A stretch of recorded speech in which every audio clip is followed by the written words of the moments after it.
than practical, way more than merely factual. If you wanna know the secrets of a life, it's free. Listen to girls behaving metaphysically. Listen to girls behaving metaphysically.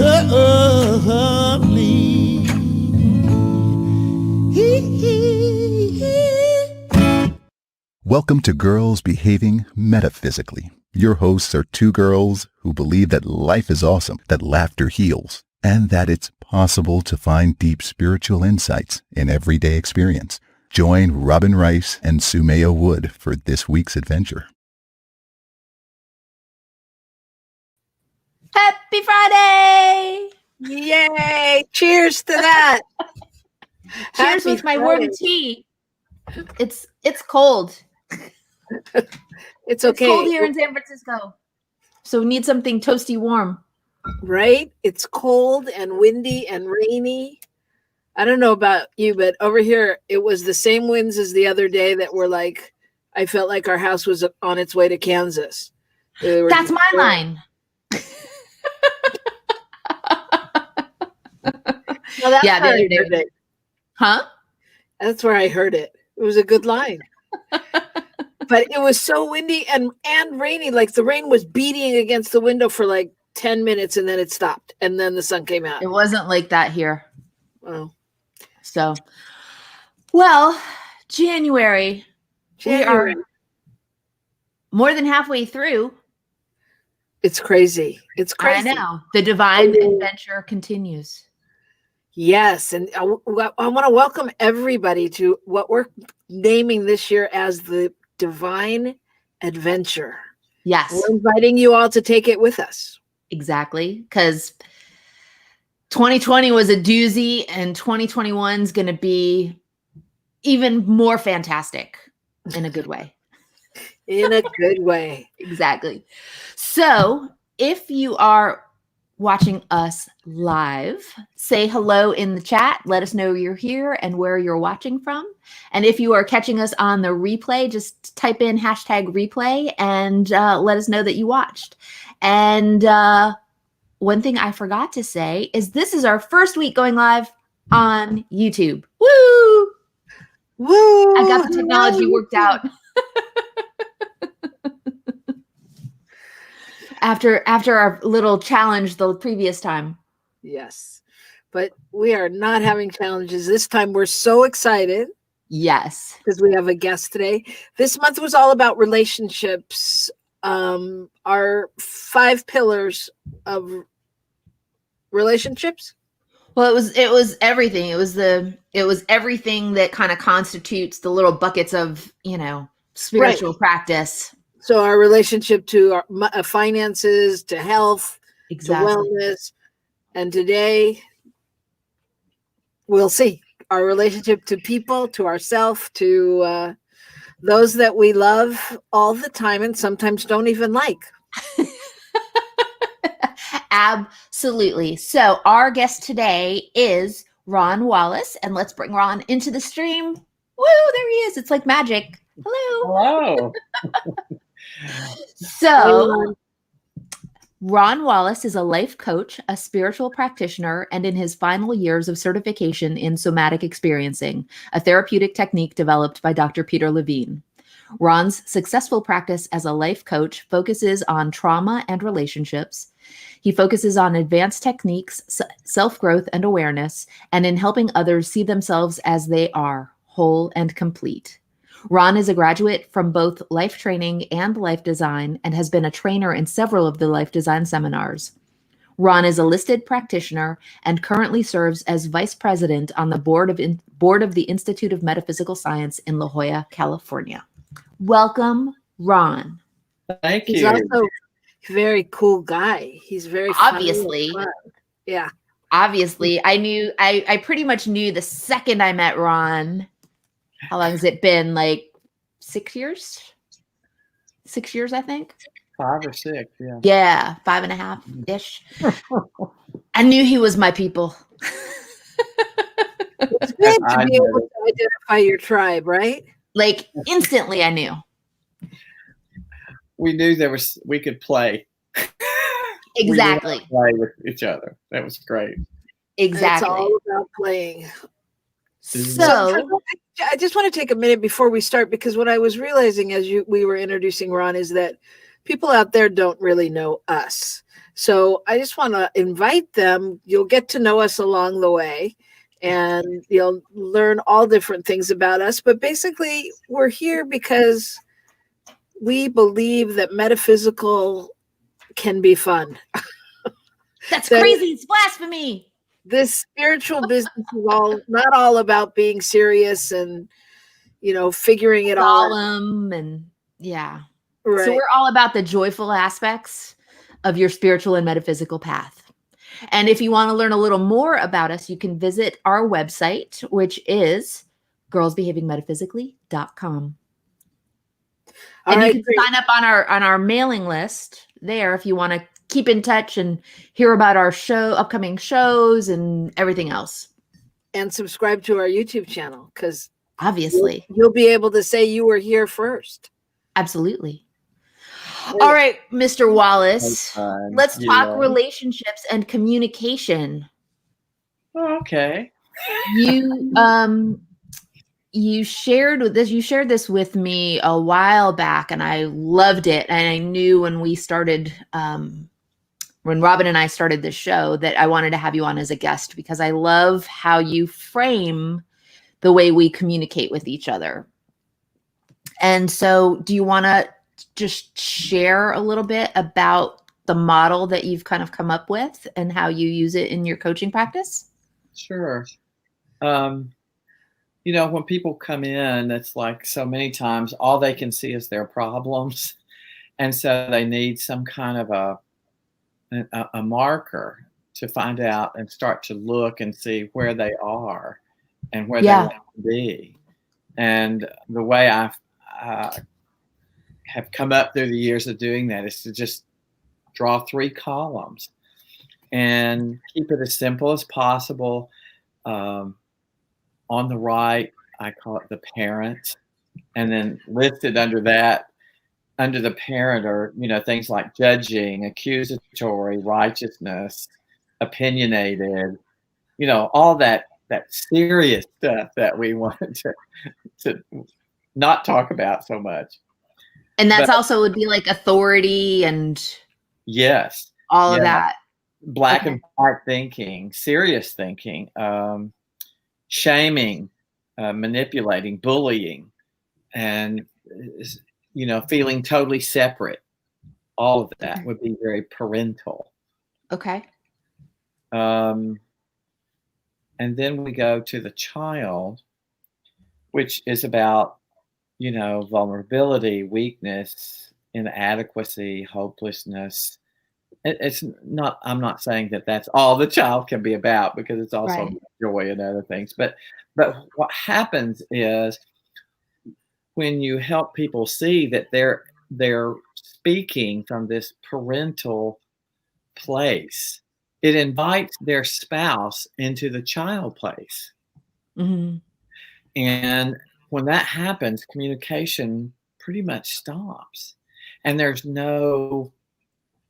communication without the adult, which we haven't talked much about, of course, but I think it's the least known part of ourself, which is the whole self. And that's why I call it the spiritual adult, is because I think it's where we make connection with the whole, where we see our others as self, where there's lack of separation.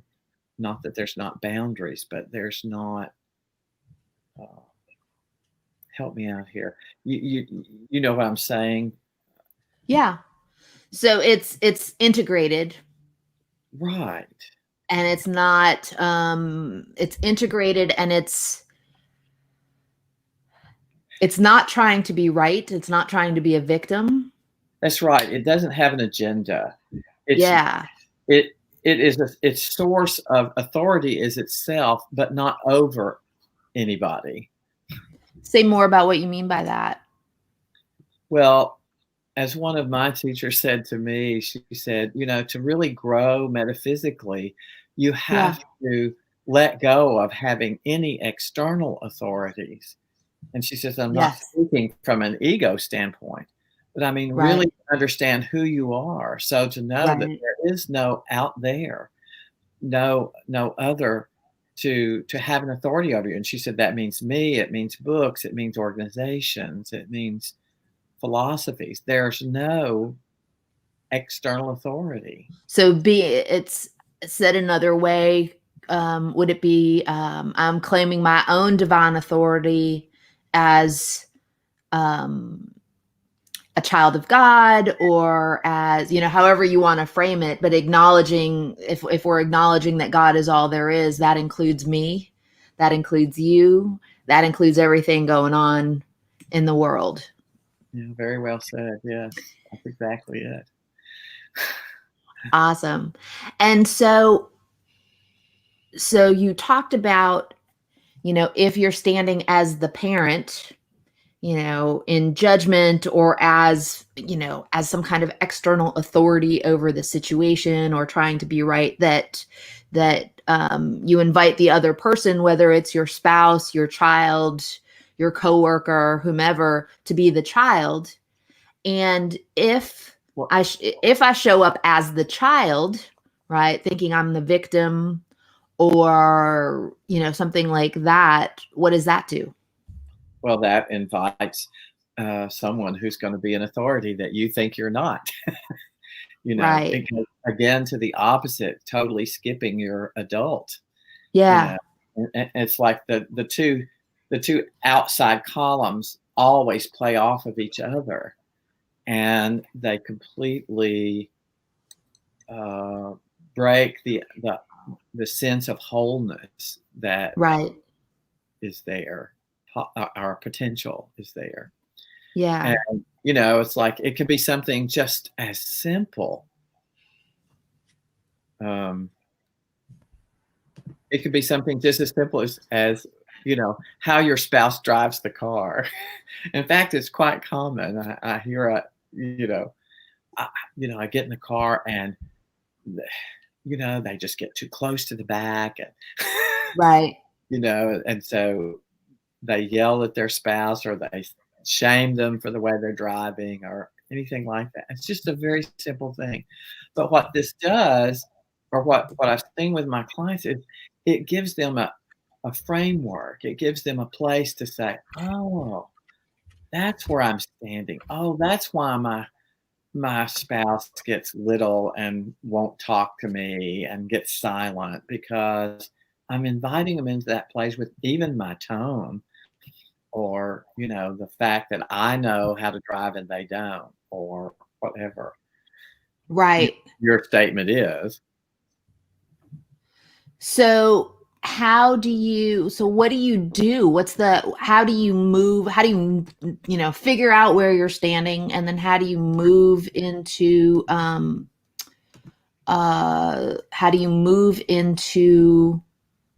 the spiritual adult?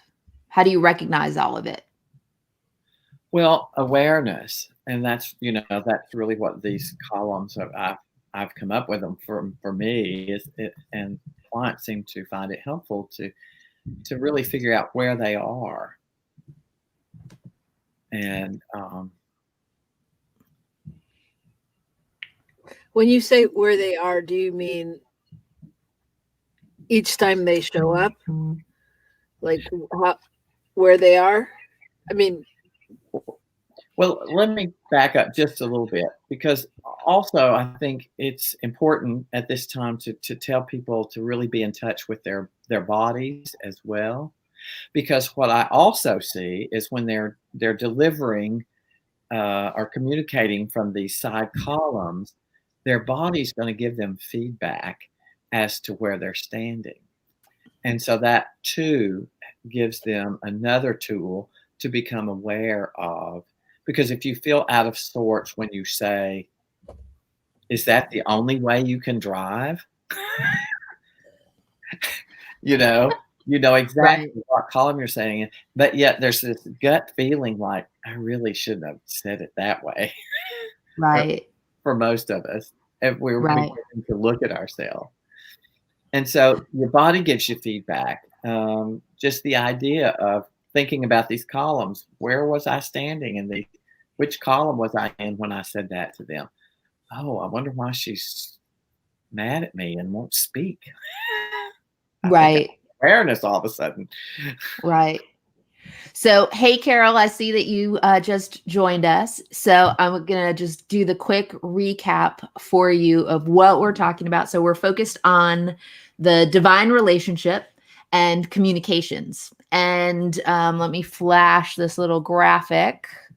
And Ron, jump in if I'm missing. So, if you missed the beginning, the model that Ron works with is kind of this 3-column model of communications. And if you are standing in one of the outer columns, either the child or the parent, it comes from a place of, and Ron, jump in if I'm butchering anything, Not at all. but it comes from a place of unacknowledged wholeness, that somehow something in you or the other person or the situation is incomplete. And so a child might show up as the victim. What are some other ways the child might show up again, Ron? That they don't think they can ever get it right. They don't think they can win. They So feel not enoughness, worthlessness, insecurity, worth, right. Awesome. no And then the parent is the kind of authoritative side, and it's judgmental. It's focused on being right. Yeah. What are some of the other descriptors that you used, Ron? Extremism, rigid beliefs, Strong, judgmental. Yeah. yes, opinionated, manipulating, shaming, bullying, separating. Exactly. And so when one is standing in one of the outer columns, so if, for example, I'm standing as the child, thinking I'm, don't have value, or am a victim somehow, for example, I invite others to act as that parental figure with judgment. To take care of me, to tell me what to do. Mm-hmm. Exactly. And if I am engaged in a conversation as the parent, I'm basically inviting whoever I'm communicating with to interact as the child. And so, did I miss anything? That was my quick recap. Excellent. Okay, good. So let's jump back to the spiritual adult. And so when well, it's interesting if we can talk about, and it's like our idea of God for just a moment. Is as someone said to me, if the gods were crazy when I was 3, well, how's that going to help me form my idea of God as I grow up? Right. And if parents were in this parental mode, or even in the child mode, if your parents are children and you have to take care of them and you become the adult, the parent, right. And that happens often. So then you don't trust the bigger picture. You don't trust your wholeness because you've had no example. The people who were supposedly the grown-ups. Right. They weren't behaving as grown-ups. They were not behaving as grown-ups. Yeah. And so you ended up learning to be a parent. Right. At a young age. That's right. And the way you were told love was taking care of those grown-ups. Right. You come to value being a parent and feel like that's the way you're valued and loved. Right. And right.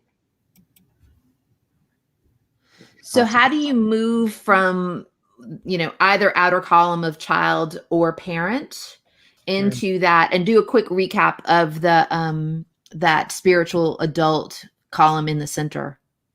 Well, the adult is all, it's wholeness, it's completeness, it's self-contained without being selfish, if you will. Right. No, that's a You really know, nice way of saying it. and it sees good in all things, over dividing. It's not dividing, it's always supporting, and it looks for flow and outcomes and humor, and it's not attached but loves to be alive. And non-attachment doesn't mean, it's more like benign neglect, to use a term somebody else uses. It still infuses with life. It's infused with life. What else? So if I'm coming from a place, of the spiritual adult, and I am encountering someone who's either the child. Let's start with the child. What does that look like? Somebody who might come to me as a victim, or I don't know how to do this and I'm never going to figure it out, or, whatever the child scenario might look like. What does that interaction look like of the spiritual adult with somebody who's approaching as a child versus like a parent child? Yeah. Well, the first thing is you see them as they are, not as they present themselves. Right. So when you say see them as they are, it means like see them as whole, complete. Even though they right. can't see it, it's important. I mean, I think about myself and the people who have been so important in my evolution, or what has appeared as my evolution as a being. And they were always people who could see me more clearly and more wholly than I could see myself. Yeah. And I think as a spiritual practitioner, that's my job too, is to see you complete and whole, regardless of the picture you're bringing to me. Yeah. And so what would the interaction, that's awesome. And what would the interaction of somebody like who shows up as a parent be with somebody if I'm standing as a spiritual adult? The same from that standpoint. Okay. I would see them as whole and complete. And most importantly, before I could do this work, I had to do enough of my own work that I don't often react anymore to whatever someone presents to me. And my own triggers, I have to know what my own triggers are. It's like judging or not being seen, can be big triggers when we feel invisible to people. And so when a client presents that, it's not any different than the child who feels invisible, because in this parental place, they're being obnoxious and right and ego driven. Right. The basis of that is basically the same as it is in the child. It's they feel they see themselves separate. They feel that they need to defend who they are. Yeah. And do something to keep their ego intact. Right. So either end, whether I'm child or parent, it comes from a place of unacknowledged wholeness. Is that exactly? Okay. Very well put. Robin, you had something? I was just going to say, I'm thinking about it in a little different terms, and I'm wondering. I'm actually thinking about a situation I had the other night where I live with my godkids and their mom, and they're 12 and 13, and they are just getting to that stage where they're, being able to vocalize more what's going on for them. Yay. And so what I'm thinking about is, but obviously they show up as the children most of the time. Every now and then they have adult moments, but so they showed up as children. However, in some ways they were presenting as adult in that they were saying what they felt and what they needed. And I knew immediately we went into our child. So we were two children there because we were immediately going, trying to explain to them why it wasn't like that. And, can't they see they do the same thing? And, and going back and forth. And I actually thought about this in that moment. I was like, oh my God, how do I get out of this and become an adult? I mean, or a spiritual adult, or I mean, it's not that I didn't see them as whole, perfect, and complete. It's that I still wanted to kill them. I'm just kidding. I mean, it's not, you know what I mean? It's not that. It's just that my child needed to be acknowledged for something, and her child needed to be acknowledged for something, and their child were off the hook. So how do you, in the moment, like how do you find that balance? Well, you took the first step if you knew that your child was engaged. I mean, that's a big step. That's the beginning, the awareness. And then you begin to have a choice, because most of us, as I've mentioned, is on automatic pilot. We react to the things that we're attached to. And, I might ask, what kind of relationship do you want with these children? Is it a parental relationship or an adult relationship? There's a wonderful book, and I wish I could tell you who wrote it. It's called The Conscious Parent. It's incredible. I could probably find it, but anyway, it's great. If you are interested in a reference, that's a wonderful book to deal with. And it just talks about how, we think we are supposed to have a certain kind of relationship with our children. And in fact, as we begin to let go of that, then we can actually see what kind of relationship we do have with them. Right. Yeah. And Carol is out there listening, and she is a mother of a beautiful child, adult child now. And she says, you breathe. Good Exactly. idea. Exactly. Right. And awareness gives us that opportunity to breathe too. Yeah. Even if it says, I'm aware I'm in my parent and I am wanting to really drive this point home. Right.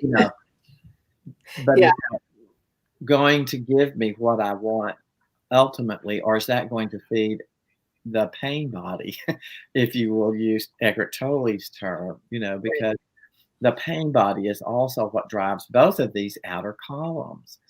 And the only thing that, what he talks about the pain body is when we are unaware of identifying with our wholeness, that we're not these behaviors in these external columns. We're not those. Those are our history, the story that we have accumulated by looking back. I think about, and those are the things that create our triggers, the wound. We don't have to go back through that bag of tricks. I mean, we just don't. It's not a necessity unless, today in the present, those things are causing me not to be the adult that I want to be. And then we want to look at them. So I don't know if I answered your question, Robin. No, you did. I mean, you did in some ways. I don't know that there's a real answer beyond breathe and be aware. Breathing is awareness. I mean, that gives us the opportunity to be aware and breathe and not react, and then see where we want to go from here. Otherwise, we don't have a choice. We're just automatic. Right. Exactly. And I think it speaks to what we spoke about a little bit the other day, and that we talk about a lot on this show is being on automatic pilot. It's like when you can get off of that automatic pilot, when you can wake up from the trance, whatever the catchphrase is for you, that's the awareness, and breathing really is the next step. It is. Because as opposed to reacting. Right. So Yeah, It's really. interesting. Oh, go ahead. Well, just really to recognize that we're not our behavior. Behavior rises out of belief, historic belief, and we're not that. right. Absolutely. The other thing that popped up as this conversation has unfolded is, and I know I have to do this myself all the time, is giving up my sense of what the picture should look like. Right. So if somebody is arguing with me, and tell me if I'm wrong, Ron. But I think over the years, as you've kind of explained the spiritual adult, like this model to me, what kind of comes to me is if I'm standing as the spiritual adult and somebody approaches me in an argumentative manner, I don't have to get them to stop doing whatever they're doing. It's not about them. Right? Like if I'm truly standing in that place of acknowledging their wholeness and completeness, then I don't need to fix however they're showing up. Is that a good sign? That's great. And one of the examples I've used for myself as I was learning the process was I would think, oh, they just told me I had purple hair. I don't have much hair at all. I don't even have to go to the mirror to see I don't have purple hair. So I don't react. I don't care.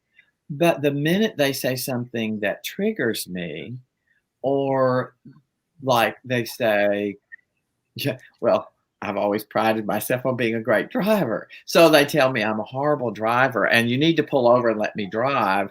Oh my God. So you see the difference. And so for me, I have to say, oh, they're not telling me I'm a bad driver. They're really judging their own driving to some degree, in whatever way. And they've laid that over onto me. I've just, they're just saying I've got purple hair. Well, thank you for sharing and move on. Right. I don't have to get engaged in that. And so if So I am is that, getting engaged, I want to kind of become aware of what that's about for me. right. So if I somehow move off my spiritual adult into one of those outer columns, then my work is to look at what's underneath it. What am I believing? Where am I believing myself to be less than whole? Is that? Yeah. Can I share a little story about myself that kind of helped me really in my own relationship? In a relationship, well, we'd get in the car to travel, and there was just absolute silence. And for a couple of years, I'd start picking, why are you so quiet? Why don't you talk? Well, and my pain body was engaged, and I was, till finally, after several years, I got in the car one day, and there was this, stony silence, and I thought, why do I care so much if it's silent when I get in the car? What am I bringing to the table? What's this about? What am I doing? And then, it took me back to, we used to drive from St. Louis to Arkansas every weekend. And my father was a major alcoholic. And so when I got in the car and my mother was stony silent, or my father was stony silent, that meant he was probably drunk and my mother was about to be hysterical. And I didn't know what the hell was going to happen next. And so I felt engaged, really engaged. But once I knew that, I could breathe. Of course. Does this mean that? Probably not. I don't know. So anyway, I turned and shared that. Once I had the awareness, I shared that awareness. And the next thing out of their mouth was, yeah, there were 6 of us. And when we got in the car, our dad said, shut up, and I don't want to hear a word out of you till we get to where we're going. And then it was just, it it was just okay if we talk or we don't talk. That pressure was relieved. Absolutely. And Carol, I think summarized it nicely. She said, I think we really do have to stop without giving yourself permission to continue and trust it's okay to be silent and take that pause that refreshes. Very good, Carol. Yeah. That pause that allows, it just allows for possibility. Yep. You know? Wow, I love that. Yes, allowing,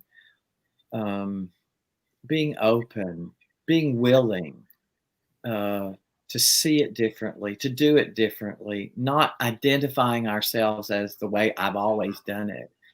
And, really beginning to not identify ourselves so strictly with the way we've been. Who knows how I could be tomorrow if I woke up. Right. As one teacher says, we die daily. Well, that means I'm born daily. So I've got a whole new life in the morning. Let's see what I do with it. And I love that because it's literally moment by moment. Right. And it's a moment by moment choice to kind of take that pause that refreshes, that pause that opens our awareness to new possibilities. And so that brings me to my next question or comment is, it sounds like putting this into practice isn't a question of, oh, I see myself as the child and I need to kind of move over into the spiritual adult, or I see myself as the parent and I need to do these 7 things to get into the spiritual adult. So what is it? As I think I said the other day, it's really organic. It's really allowing. Once the awareness happens, awareness changes everything. As you mentioned in quantum physics the other day about, the observed experiment is always different than the unobserved, and how observation and awareness just really affects everything.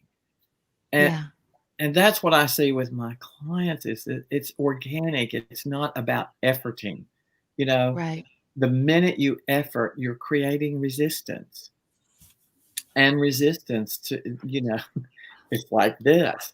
If I stop here, then there's nothing to keep resisting. So just keep allowing, notice, don't shame yourself, notice how you use these ways of communicating with yourself. And that's something I failed to mention earlier. If you begin to use this to observe how you speak to yourself, because we all speak to ourselves. Yeah. And that voice won't shut itself down. Well, and I think, but with what you're saying also about efforting, we all speak to ourselves, and at any given moment, we can win either side of the battle. It's not like we're only our cheerleaders. We can fight for what, I can fight for my attitude quite well. Oh, yeah. Yeah. And I think that's, I think the beauty of this as well. I mean, always obviously being aware is important, but part of the beauty is like the story you just told. In having that awareness, you also allowed an opening for healing to take place around the situation with your father, your mother, the car, whatever, and your friend even saying, yeah, my dad would tell us all to shut up and be quiet till we got there. So but it's if you're really paying attention, that it is a vehicle to also do some healing and dive deeper in a different way. Right. And it allowed me to stop identifying with my wound. And like you said, then I got more able to identify with my wholeness because I wasn't occupied with the child or the parent. I was like, it led the opening, like you said, for healing, for to be present. Right. Well, and to see things differently. And to see things differently. But not being triggered, not holding on to a belief or perception that didn't serve me anymore. That kind of fear and trying to fix it or find out why it was a survival mechanism that I learned as a child. But it didn't hurt me anymore. It was doing just the opposite. Right. It makes you take it along with you for longer. Wow. I think Carol said it really well. If you want, I was just gonna post that up. I just have a question for you, Ron. So it's, I think oftentimes, especially if we're on a spiritual path, we think that when stuff shows up, problems, that it's a bad thing. Like, why is this showing up? I've been spiritual. I've been ticking all the right boxes. I've been doing my prayer. I'm meditating, blah, blah, blah. Why is this same, I'm going to say it, same old shit showing up all the time. Right. And what I think your story and the way you explained it, just opens the door to is an awareness that when that stuff shows up, it's an opportunity to heal whatever is behind it, as opposed to resisting what we think is a problem. And I think, for many years after I kind of embarked on the spiritual path, I thought my life would be so easy because I was being spiritual about everything and life was good. And no, not so much.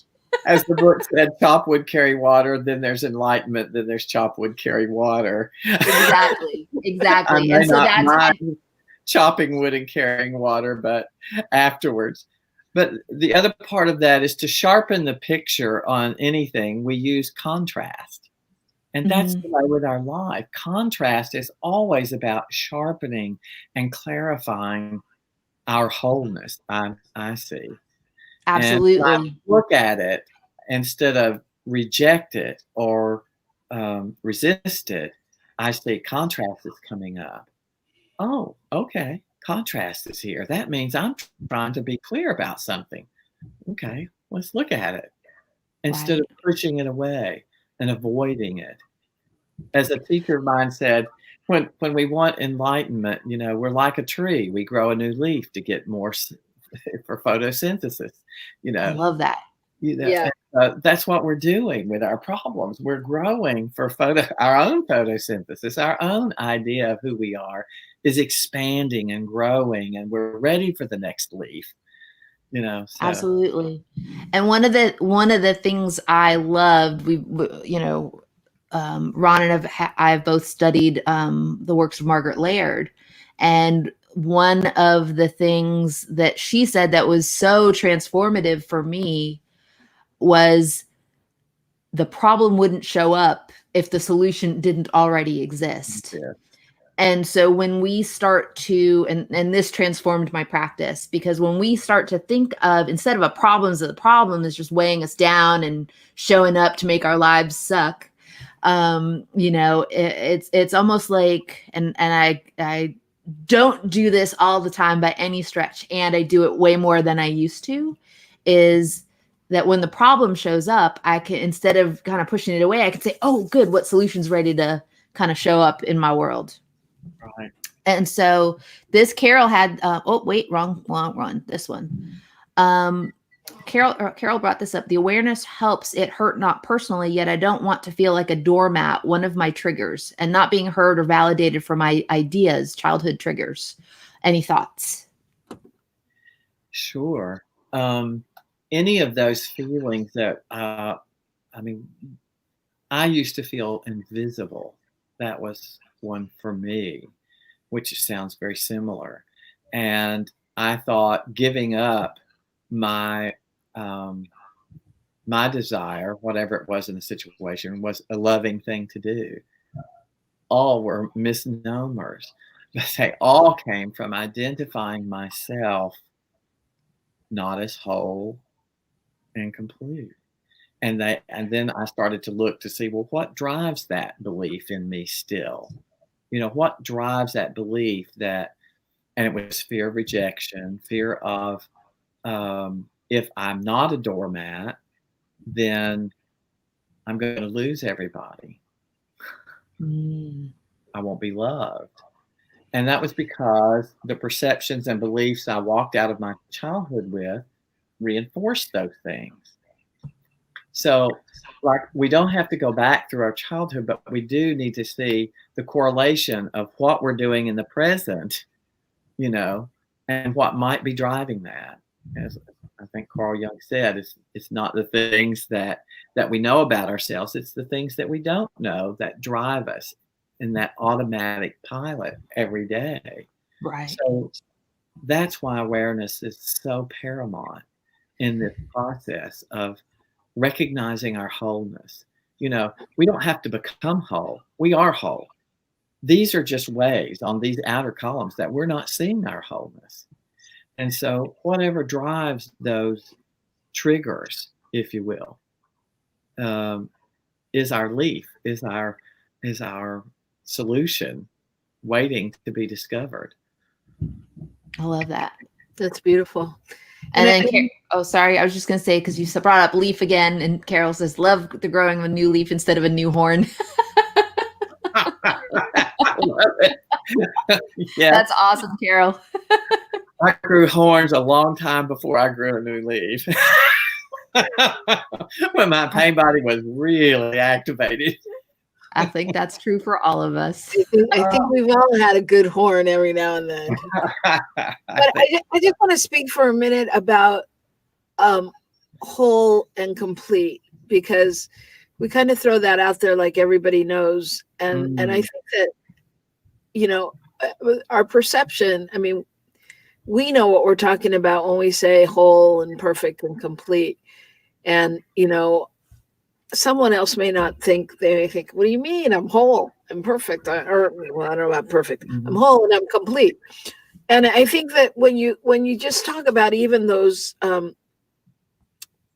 patterns and those insecurities and those false beliefs of I'm not worthy, or I'm not enough, or they won't be my friend if, or any of those things, for this moment, speak to how there's a little bit that needs to be healed or worked on, or you're not seeing yourself as completely whole and perfect and complete.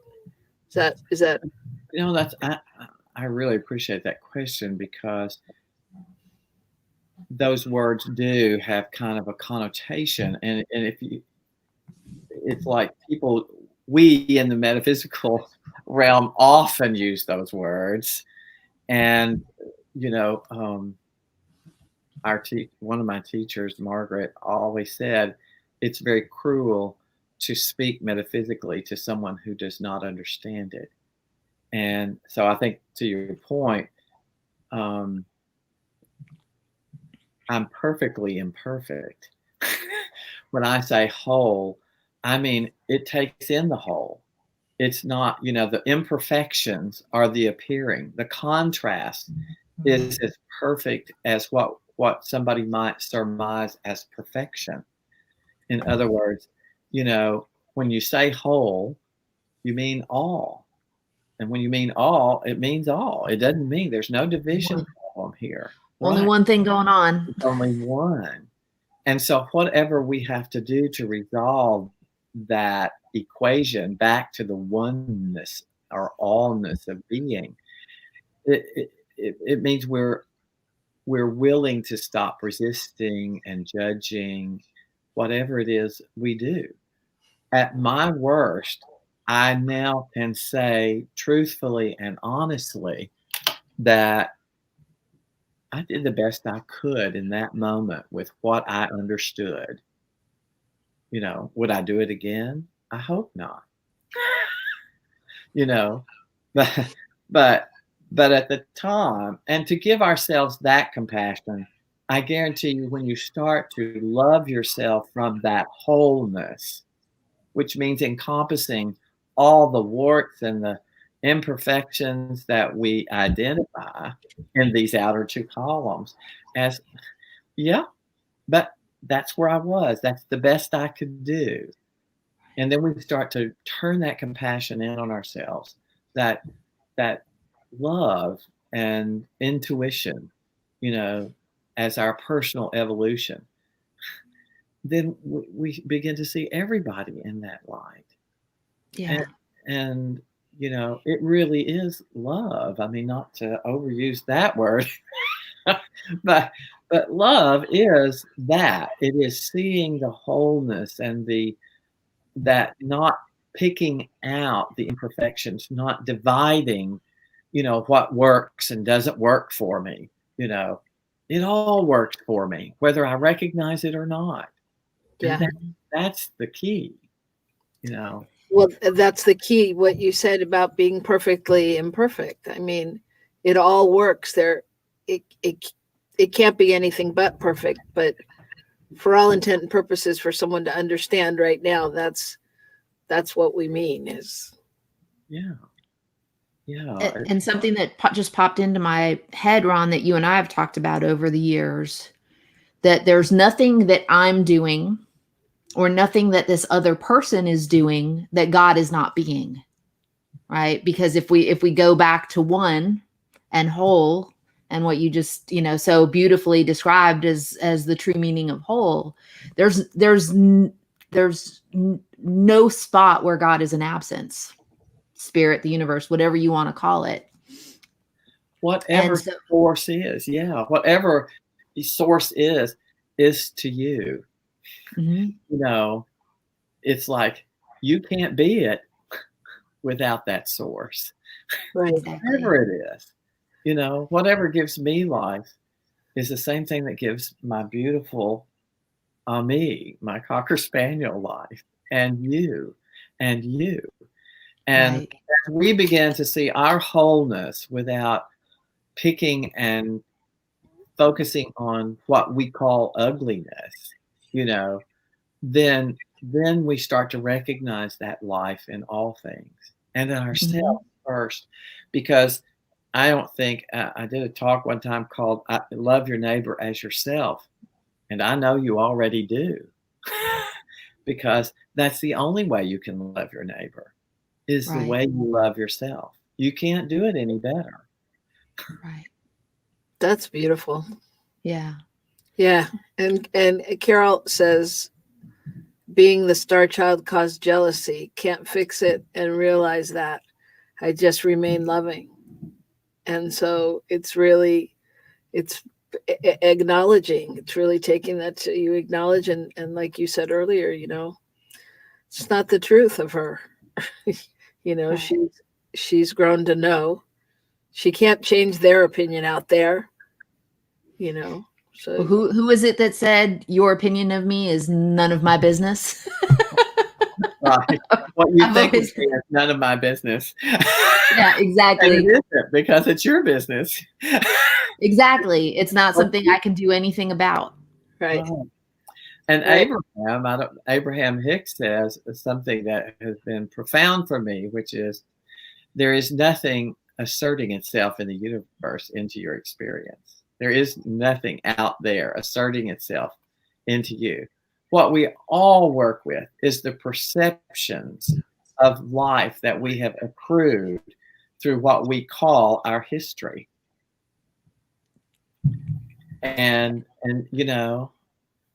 if you want to, I love, she says that, the universe is the reflection of the way I see myself and my universe.